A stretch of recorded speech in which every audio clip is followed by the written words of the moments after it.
রীতিমতো উচ্ছ্বসিত মতুয়া সম্প্রদায়ের মানুষজন এই বাংলায় যারা শরণার্থী হিসেবে বসবাস করেছেন যুগের দিনের পর দিন বছরের পর বছর তারা নাগরিকত্ব পাচ্ছেন। এরপর আসি এই নাগরিকত্ব নিয়ে তাহলে ঠিক কোথায় সমস্যা বলতে পারেন আপনারা? কারণ এ রাজ্যের মুখ্যমন্ত্রী মমতা বন্দ্যোপাধ্যায় তিনি এক প্রকার সিএ নিয়ে বিরোধিতা করছেন। যেখানে দেশ জুড়ে একটি আইন লাগু হয়ে গিয়েছে সেখানে সিএ নাগরিকত্ব দেওয়ার আইন বলা হচ্ছে, যা নেওয়ার নয়।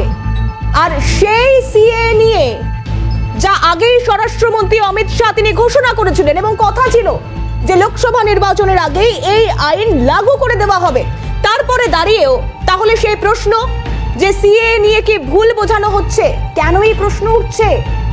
কারণ আমি আপনি আমরা সকলে জানি এই প্রশ্ন ওঠার একমাত্র কারণ যে রাজ্য তাহলে কি ভয় পাচ্ছে।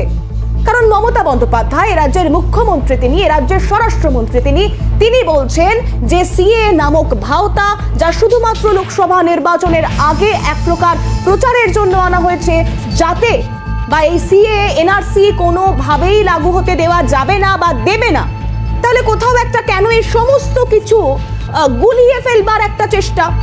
একবার শোনাই আপনাদের মুখ্যমন্ত্রী মমতা বন্দ্যোপাধ্যায় কি বললেন, শুনুন।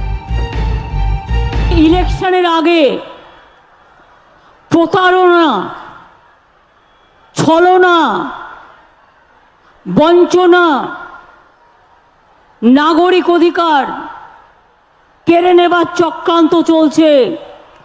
তার সম্বন্ধে একটা কথা বলি, ভালো করে কান দিয়ে শুনুন, কাজে লাগবে।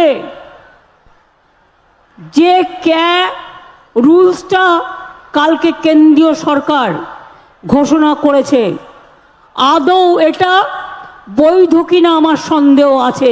কোনো ক্ল্যারিটি নেই, টোটাল ভাওতা। ইলেকশনের আগে যুদ্ধ খেলা।